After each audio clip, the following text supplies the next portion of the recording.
Hello friend, आइए अब आगे देखते हैं। आज का जो टॉपिक हमारा है वो सल्तनत कालीन प्रशासनिक व्यवस्था में जो बचा हुआ पार्ट है उसी के बारे में बात करेंगे। अभी तक हमने फर्स्ट पार्ट में देखा दीवाने रसालत तक सल्तनत काल में जो प्रमुख अधिकारी हुआ करते थे उन अधिकारियों के क्रम में चल रहे हैं। तो सबसे प्रमुख पहले हमने देखा सुल्तान के बाद हमने देखा नाइब का पद, नाइब ए मुमालिकात का, और नाइब ए मुमालिकात के बाद अगला पद हमने देखा वजीर का। वजीर जो सर्वे सर्वा हुआ करता था, जो राजस्व विभाग देखता था। और उसके बाद हमने दीवाने आरिज यानी सैन्य विभाग का पद देखा, है ना। तो सैन्य विभाग के बाद हमने अगला पद जो देखा दीवाने इंसा का, शाही पत्राचार विभाग जो इसके अधीन होता था उसको देखा। और उसके बाद दीवाने रसालत यानी विदेश विभाग, ठीक है। तो उसके बाद हम आगे बढ़ते हैं। अभी तक हमने दीवाने रसालत यानी विदेश विभाग देखा। अब दीवाने रसालत के बाद आइए अगला देखते हैं सद्र उल सुदूर। सद्र उल सुदूर के बारे में बात करते हैं। यहीं से आपका इस वीडियो में शुरुआत होगी। सद्र उल सुदूर, सद्र उल सुदूर ये किस विभाग का अधिकारी हुआ करता था? तो ये जानते रहिएगा, धार्मिक मामले देखता था। सद्र उल सुदूर कैसे मामले देखता था? तो धार्मिक मामले देखता था, धार्मिक मामले, ठीक है। अगर ये कहा जाए कि सल्तनत कालीन धार्मिक मामले किसके अधिकार क्षेत्र में आते थे, या कि सल्तनत कालीन धार्मिक मामले का प्रमुख अधिकारी कौन हुआ करता था, तो आप बता सकते हो कि सल्तनत कालीन धार्मिक मामले का जो प्रमुख अधिकारी होता था उसका नाम था सद्र उल सुदूर, ठीक है। ये जितने भी राज्य के धार्मिक मामले होंगे, धर्म से संबंधित, धर्म से रिलेटेड जो भी बातें होंगी, उन सभी बातों का निपटारा कौन करेगा? उन सभी बातों का निपटारा जो है सद्र उल सुदूर करेगा, ठीक है। ये धर्म से संबंधित जो भी मामला आएगा उसे देखता था, ठीक है।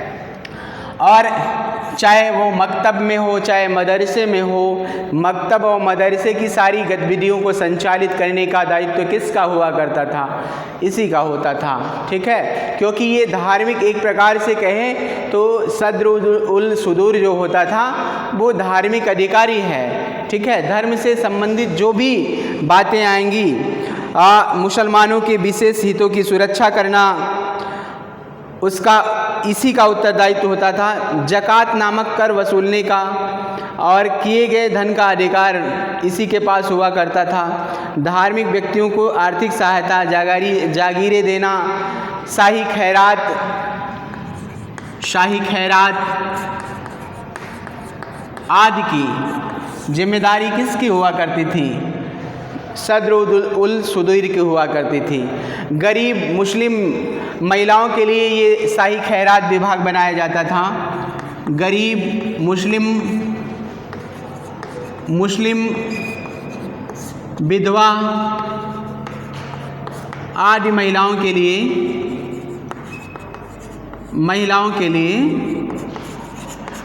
इस खैरात विभाग की स्थापना की थी। याद रखिएगा, ये कभी मत कहिएगा हिंदुओं के लिए ऐसा विभाग नहीं बनाया गया था। ये जो खैरात विभाग है, शाही खैरात विभाग, ये गरीब विधवाओं, हिंदुओं की औरतों, विधवाओं, इन सभी के लिए ये विभाग नहीं हुआ करता था। ये गरीब मुस्लिम और उनकी विधवा औरतों के लिए या महिलाओं के लिए ऐसा विभाग बनाया गया था। तो सद्र उल सुदूर जो होता था वो इन्हीं की देखभाल करता था। जकात क्या होता था? जकात एक प्रकार का कर हुआ करता था। कैसा कर होता था ये भी कभी कभी आपसे पूछा जा सकता है। तो जकात जो होता था वो धार्मिक कर हुआ करता था। कैसा? तो धार्मिक कर। जकात होता था धार्मिक कर, ठीक है। धार्मिक कर जकात हुआ करता था, ठीक है। ज़कात ये धनी मुसलमानों से लिया गया एक प्रकार का कर होता था। और ये कितना लिया जाता था तो ये भी जानते रहिएगा, 2.5% लिया जाता था। ठीक है, लगभग 1/40वां हिस्सा हुआ करता था। ठीक है, ये परसेंटेज अगर आप निकालोगे 100 का इंटू करोगे तो अपने आप आ जाएगा। आप निकाल के देख लीजिएगा, नहीं आएगा तो बताइएगा, फिर बताएंगे।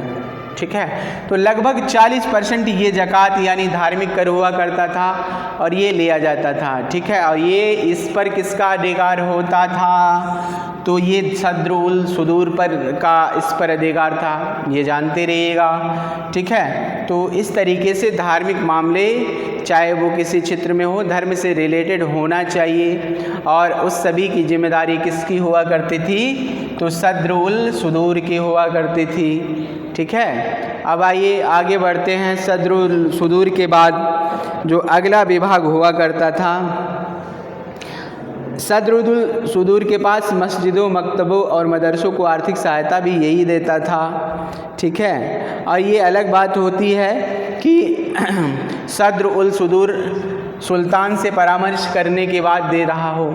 ठीक है, लेकिन अधिकार इसी के अधिकार क्षेत्र में ये बातें आती थी। और सद्रुल सुदूर के बाद आइए काजी उल कुजात, जो अगला प्रमुख अधिकारी हुआ करता था वो कौन होता था, काजी उल कुजात। ये किस विभाग का अधिकारी होता था, काजी उल कुजात, तो ये न्याय विभाग का अधिकारी होता था। किस विभाग का तो न्याय विभाग। सल्तनत कालीन न्याय विभाग का प्रमुख अधिकारी कौन होता था तो ये जानते रहिएगा, काजी उल कुजात। ये न्यायिक मामले जो भी सल्तनत काल में रहे हों उन सभी की देखभाल करने का दायित्व काजी उल कुजात के पास होता था। राज्य में न्याय से संबंधित जो भी बातें हों वो किसके थ्रू बात की जाएगी, काजी उल कुजात के थ्रू ये भी बात की जाएगी न्याय से संबंधित। न्याय विभाग का ये प्रधान अधिकारी हुआ करता था। न्यायालय का ये बड़ा न्यायाधीश हुआ करता था, लेकिन प्रमुख न्यायाधीश सुल्तान हुआ करता था। अगर काजी ने, मान लीजिए बाई द वे, अगर काजी ने किसी मामले पर अपना कोई डिसीजन दे दिया है, जैसे ये कहें कि अगर हम वर्तमान समय में देखें न्याय विभाग वर्तमान समय में काम करता है। ठीक है, हमने लोअर कोर्ट देखा, उसके बाद अपर कोर्ट देखा। ठीक है, हाई कोर्ट, अपर कोर्ट देखा और उसके ऊपर देखा हमने एक होता है सुप्रीम कोर्ट, यस्सी। ठीक है, यस्सी होता है जो ये कहें कि न्याय विभाग का सर्वोच्च कौन होता था, यस्सी होता है ना, सुप्रीम कोर्ट होता है। तो ये न्याय विभाग का सर्वोच्च नहीं हुआ करता था। काजी उल कुजात को अगर कहा जाए कि ये यस्सी, वर्तमान यस्सी के समान इसके पास अधिकार नहीं होते थे। ठीक है, जैसे आज यस्सी है यानी सुप्रीम कोर्ट अगर यहाँ से किसी डिसीजन, काजी उल कुजात को हम रख सकते हैं हाई कोर्ट के अधीन। ठीक है, हाई कोर्ट ये हो जाता है हाई कोर्ट। ठीक है, हाई कोर्ट हो जाता है ये कौन, काजी उल कुजात। सुप्रीम कोर्ट कौन होता है, यस्सी, सुल्तान हुआ करता था। सुल्तान क्या होता था, ये सुप्रीम कोर्ट होता था। ठीक है, अगर काजी उल कुजात ने किसी मामले में कोई डिसीजन दिया है, उस मामले को पुनः जो है या पुनः सुनवाई के लिए अगर किसी के पास भेजा जाए तो किसके पास भेजा जाएगा, सुल्तान के पास। मतलब कि आखिरी डिसीजन देने का अधिकार किसके पास होता था। अगर ये अंतर है, इस अंतर को अगर आप नहीं जान पाओगे तो यहाँ गलती हो जाएगी। क्यों, कभी कभी यही क्वेश्चन पूछ लेता है कि अंतिम न्याय देने का अधिकार किसके पास होता था। अगर ऐसा क्वेश्चन आ गया तो ये जानते रहिएगा कि अंतिम न्याय देने का अधिकार जो है वो सुल्तान के हाथों में होता था।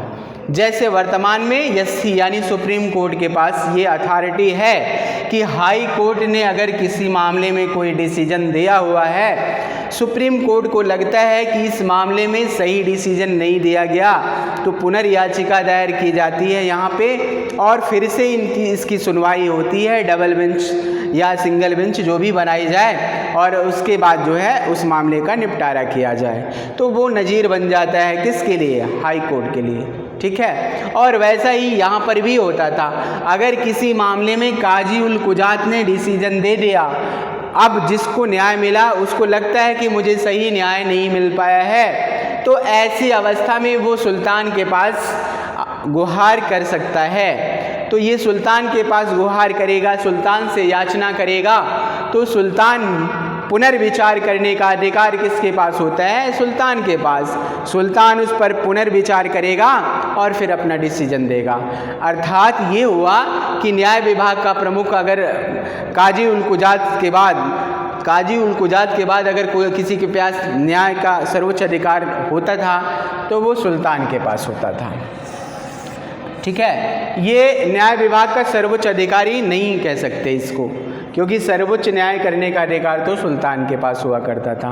लेकिन न्यायिक मामले कौन देखता था? तो काजी उल कुजात, और काजी उल कुजात के अधीन ही राज्य के जितने भी सारे न्यायिक मामले आते थे, और ये अन्य व्यक्तियों की नियुक्ति भी करने का दायित्व इसी के पास होता था। ठीक है, राज्य में, जिले में जो भी न्यायिक अधिकारी की नियुक्ति की जाती थी वो इसी के द्वारा की जाती है। काजी उल कुजात और सद्र उल सुदूर दोनों एक ही विभाग, एक ही व्यक्ति के पास होता था। ठीक है, काजी उल कुजात और सद्र उल सुदूर दोनों मामले कौन देखता था? तो दोनों मामले एक ही व्यक्ति देखता था। ठीक है, ये दोनों अधिकार एक व्यक्ति के पास होता था, वो इन दोनों मामले को देखता था। अगर ये पूछे कि कौन सा ऐसा सल्तनतकालीन अधिकारी है जिसके पास दो विभाग हुआ करते थे और दोनों विभाग को देखने का दायित्व हुआ करता था, तो आप बता सकते हो काजी उल कुजात और सद्र उल सुदूर, इन दोनों विभागों को देखने का दायित्व एक ही व्यक्ति के पास हुआ करता था। ठीक है, आइए अब आगे देखते हैं। आइए अगला विभाग देखते हैं। काजी उल कुजात के बाद जो अगला विभाग होता था वो कौन होता था? तो अगला विभाग जो होता था बरीद ए मुबालिक, बरीद ए मुबालिक।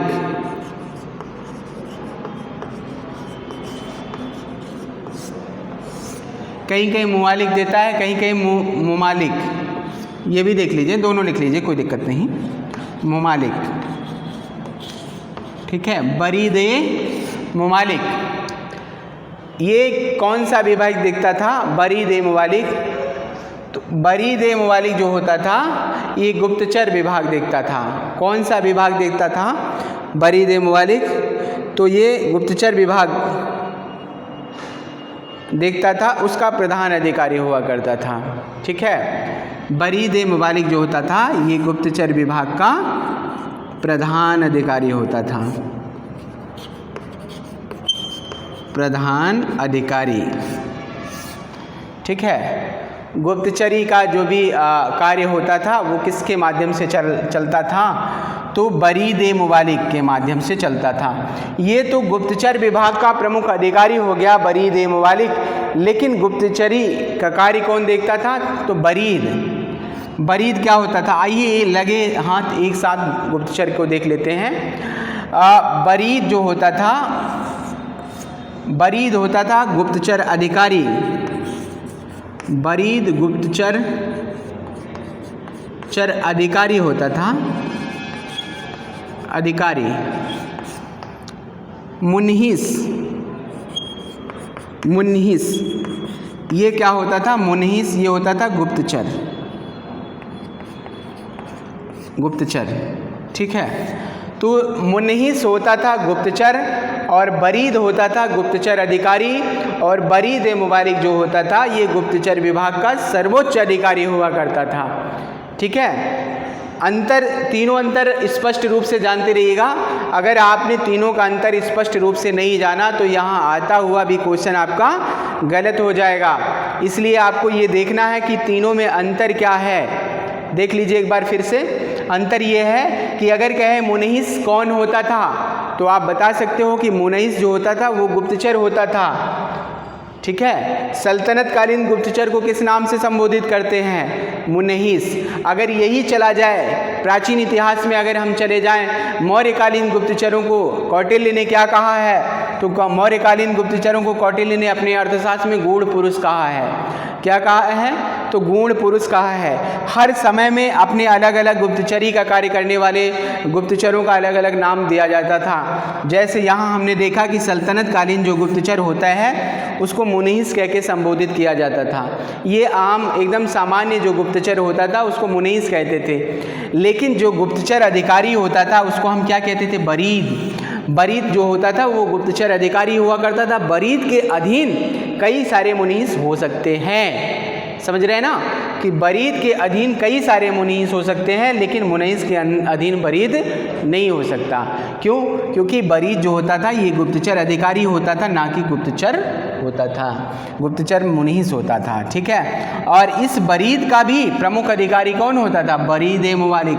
यानी ये जो बरीद मुबालिक है ये गुप्तचर विभाग का सर्वोच्च अधिकारी होता था। तो अगर आपसे पूछे कि गुप्तचर विभाग का सर्वोच्च अधिकारी कौन होता था, तो आप बता सकते हो कि गुप्तचर विभाग का सर्वोच्च अधिकारी बरीद मुबालिक हुआ करता था। ये तीनों में अंतर है। इस अंतर को आप नहीं जानोगे तो आता हुआ भी क्वेश्चन आपसे गलत हो जाएगा।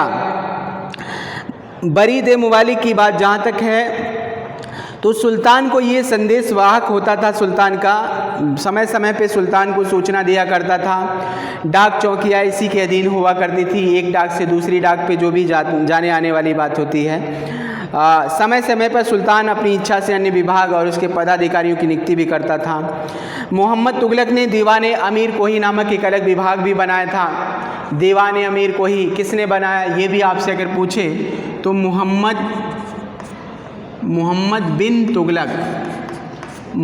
बिन तुगलक ने एक अलग विभाग बना दिया। समय समय पे अन्य सुल्तानों ने एक अपना अलग अलग विभाग बनाया। जैसे हमने देखा कि मोहम्मद बिन तुगलक ने एक अलग विभाग बनाया जिसका नाम था दीवाने अमीर कोही। दीवान अमीर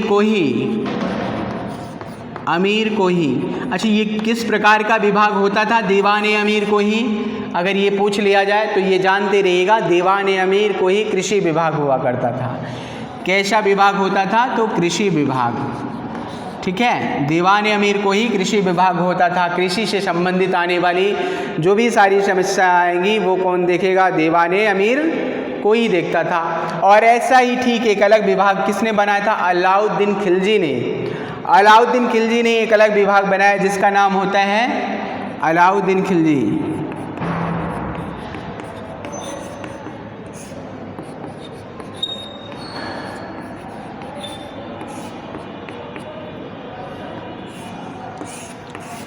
ठीक है, तो अलाउद्दीन खिलजी ने एक अपना अलग विभाग बनाया। अलाउद्दीन खिलजी ने जो विभाग बनाया वो होता था दीवान मुस्तक राज। अलाउद्दीन खिलजी का विभाग होता था दीवान मुस्तक राज। ठीक है, दीवान मुस्तक राज नामक एक अलग विभाग इसने बनाया। ये कैसा विभाग होता था? तो ये विभाग होता था बकाया धन वसूलने के लिए। कर व्यवस्था में जो बकाया कर रह जाता था उसको वसूलने का अधिकार किसको दिया गया? दीवान मुस्तक राज। तो दीवान मुस्तक राज की स्थापना किसने की? अलाउद्दीन खिलजी ने, बकाया कर वसूलने के लिए। अगर पूछे किसके लिए किया गया था? बकाया कर वसूलने के लिए। ये भी कृषि विभाग से ही संबंधित है। कृषि विभाग उस समय आय का जो प्रमुख बड़ा स्रोत होता था वो क्या होता था? कृषि कर होता था। तो समय समय पे विभिन्न सुल्तानों ने एक अपना अलग विभाग बनाया। ठीक है, इस बात को जानते रहिएगा। और उस विभाग से जो है इसने अपना कर वसूलने का अधिकार उनको दिया। तो इस तरीके से अगर आपसे पूछे तो आप इसके बारे में बता सकते हैं।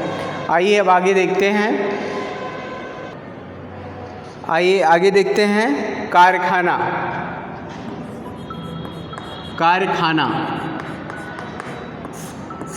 ठीक है, कारखाना एक विभाग अलग विभाग होता था।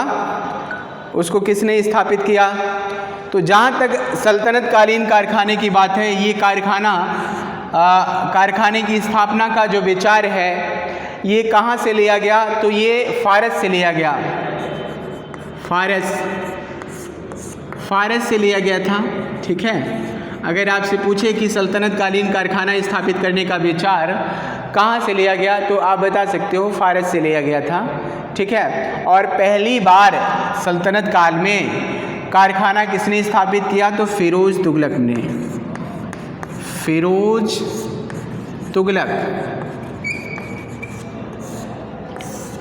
तुगलक ने सल्तनत काल में पहली बार शाही कारखाने स्थापित कराए, शाही कारखाने।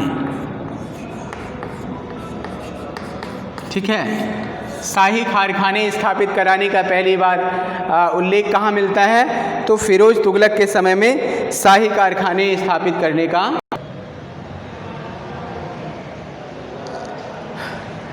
फिरोज तुगलक, तो शाही कारखाने स्थापित सबसे पहले किसने कराया, फिरोज तुगलक। लेकिन निसंदेह रूप में ये नहीं कहा जा सकता कि फिरोज तुगलक से पहले कारखाने नहीं बनाए गए थे, क्योंकि फिरोज तुगलक से पहले भी ये उल्लेख मिलता है कि मोहम्मद बिन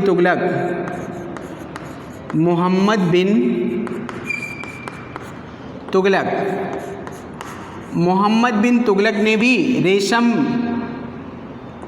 रेशम का एक कारखाना लगाया था, रेशम बुनने का एक कारखाना लगाया था। तो इस आधार पर हम ये नहीं कह सकते कि फिरोज तुगलक ने ही सबसे पहले सल्तनत काल में शाही कारखाने बनवाए। ठीक है, इससे पहले भी सल्तनत काल में शाही कारखानों का उल्लेख मिलता है। विभिन्न प्रकार की वस्तुएं शाही कारखाने में बनाई जाती थी।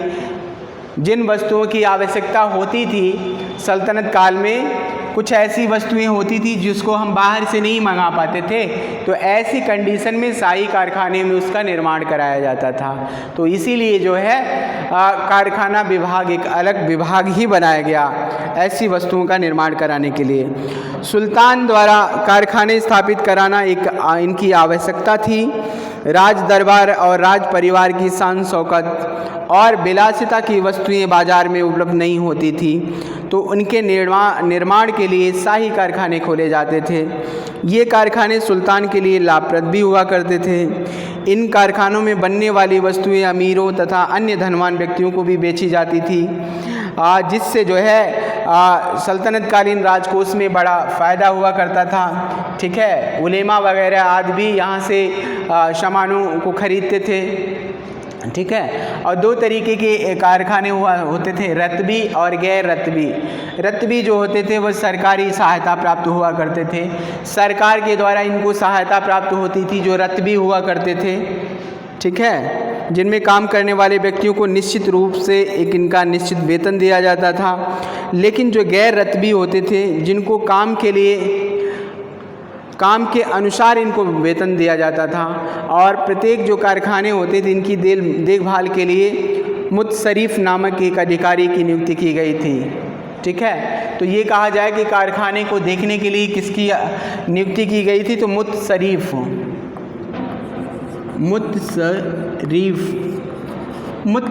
नामक एक अधिकारी की नियुक्ति की गई थी, जो इस कारखाने का संचालन की व्यवस्था पूरा देखता था। तो ये अगर आपसे पूछे किसके अधीन ये कारखाना चलता था, तो आप इसको बता सकते हो। ठीक है, मुतसरीफ के अधीन ही कारखाना संचालित हुआ करता था। अब कारखाने के बाद अगला अगर ये कहें तो सल्तनत कालीन प्रांत, जो सल्तनत कालीन शासन में हमने देखा प्रांत को किस नाम से जानते थे, सल्तनत कालीन प्रांत को, सल्तनत कालीन प्रांत, सल्तनत जो कालीन प्रांत होता था, तो सल्तनत कालीन को प्रांत को हम इक्ता के नाम से जानते थे। प्रांत को कहते थे इक्ता। किस नाम से संबोधित करते थे सल्तनत कालीन प्रांत को, तो इक्ता। ठीक है, और इस इक्ता व्यवस्था का प्रारंभ किसने किया, अगर ये कहा जाए तो इस इक्ता व्यवस्था को प्रारंभ करने का श्रेय इल्तुतमिश को दिया जाता है। ठीक है, इल्तुतमिश ने प्रारंभिक समय में इक्ता व्यवस्था सल्तनत काल में प्रचलन में लाया। इसने जो एकता व्यवस्था है, इसको सबसे पहले इसने सैनिकों को एज वेतन के रूप में भूमि का टुकड़ा देता था, उसी को कहते थे एकता। यानी प्रारंभिक अवस्था में एकता क्या होता था? भूमि का टुकड़ा, भूमि का टुकड़ा। ठीक है, इस बात को जानते रहिएगा, यहाँ थोड़ा सा कन्फ्यूजन होता है, हमेशा होता है, इसीलिए इसको अच्छे से समझ लेंगे तो कन्फ्यूजन आपका दूर हो जाएगा। अब देखिए, सल्तनत कालीन जो एकता है, इसको लाने का श्रेय दिया जाता है इल्तुतमिश को। और प्रारंभिक समय में जब इसने एकता व्यवस्था लाई तो एकता व्यवस्था किसके लिए प्रयुक्त किया जाता था? भूमि के टुकड़े के लिए। जो भूमि का टुकड़ा होता था वो किसे दिया जाता था? सैनिकों को वेतन के बदले में दिया गया जो भूमि का टुकड़ा होता था, उसी को एकता कहा जाता था। अर्थात सैनिकों को ये वेतन हुआ करता था। लेकिन बाद के समय में धीरे धीरे ये एकता शब्द परिवर्तित हो गया और ये सल्तनत कालीन प्रांत के रूप में प्रयुक्त किया जाने लगा। ठीक है, तो ये एकता सल्तनत कालीन प्रांत को कहते थे। जैसे अगर कहें कि मुगल काल में प्रांत को किस नाम से संबोधित किया जाता है, तो आप बता सकते हो कि मुगल काल में प्रांत को सूबा कहा जाता था। क्या कहा जाता था? तो सूबा, ये है आपका मुगल काल में। लेकिन सल्तनत कालीन प्रांत को कहा जाता था एकता, और प्रांत का जो प्रमुख होता था उसको कहते थे प्रांतपति। ठीक है, प्रांतपति होता था जो इन सभी की देखभाल करता था। ठीक है, प्रांत में जो भी सारी गतिविधियां होती थी, उन सारी गतिविधियों को देखने का उत्तरदायित्व किसके हाथों में होता था? उन सभी को देखने का जो उत्तरदायित्व होता था वो एकता या प्रांतपति के हाथों में होता था। और एकता व्यवस्था के नीचे का जो अधिकारी होता था, इसको जो है चूँकि एकताएँ जो है कई सिखों में विभाजित थी। ठीक है, और जहाँ का प्रमुख सिकदार होता था, सिखों को परगनों में विभाजित किया जाता था। इसका मतलब हुआ कि प्रांत के नीचे क्या होता था? सिख। ठीक है, सिख को ये कहें तो इस समय में, वर्तमान समय में सिख को जिला कह सकते हैं। और इसके नीचे होता था परगना। परगना तहसील की तरह होता था, तहसील कह सकते हैं। ठीक है, और नीचे ग्राम होता था। ग्राम में खुद मुकुद्दम चौधरी जैसे अधिकारी हुआ करते थे। सिख में सिकदारान प्रमुख अधिकारी होता था, मुंसिफ मुंसिपान ऐसे अधिकारी हुआ करते थे। ठीक है, और ग्राम का सबसे छोटी इकाई होती थी ग्राम।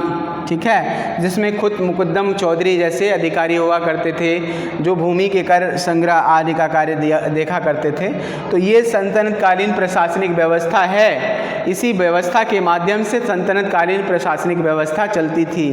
ठीक है, जब कभी अगर आपसे पूछे प्रशासनिक व्यवस्था की बात करेगा तो सल्तनत कालीन प्रशासनिक व्यवस्था के ये सारे अधिकारीगण हैं, इनके नाम आप बता सकते हो। राजस्व व्यवस्था इसकी कैसी थी? राजस्व व्यवस्था, कर वसूलने की व्यवस्था, राजस्व। ठीक है, जहाँ तक राजस्व व्यवस्था की बात आती है तो समस्त किसी का भी राजस्व व्यवस्था हम उठा के देख लें, चाहे वो सल्तनत कालीन हो, चाहे मुगल काल हो, चाहे इससे पहले के इतिहास रहे हों, चाहे वो राजपूत काल रहा हो, चाहे उसके पहले चले जाएं तो गुप्त वंश, मौर्य वंश, जो भी सारे वंश हुए हैं, उन सभी वंशों की राजस्व व्यवस्था यानी भूमि का राजस्व व्यवस्था का जो प्रमुख स्रोत होता था वो भूमि होता था, भूमि कर।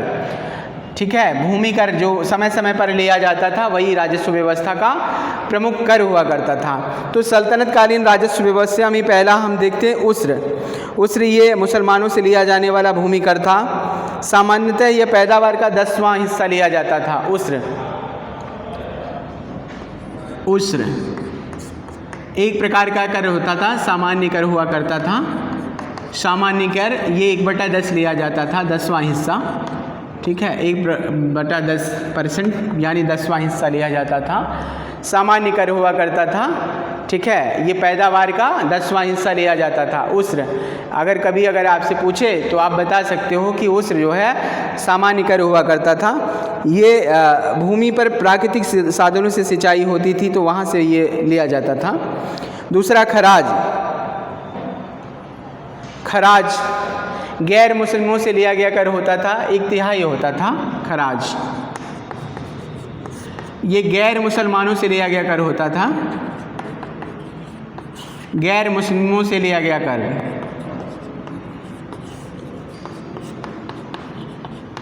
1/3 हिस्सा लिया जाता था, ठीक है, जानते रहिएगा कितना लिया जाता था, तो 1/3वां हिस्सा लिया जाता था खराज। तो उस खराज, उसके बाद आपका अगला कर जो होता था वो खम्स होता था, कहीं कहीं इसको खुम्स के नाम से भी कहते हैं, तो खम्स कहे चाहे खुम्स, खम्स या खुम्स, ये क्या होता था, तो ये खम्स या खुम्स जो होता था वो युद्ध में लूट का धन होता था, युद्ध में लूट का धन।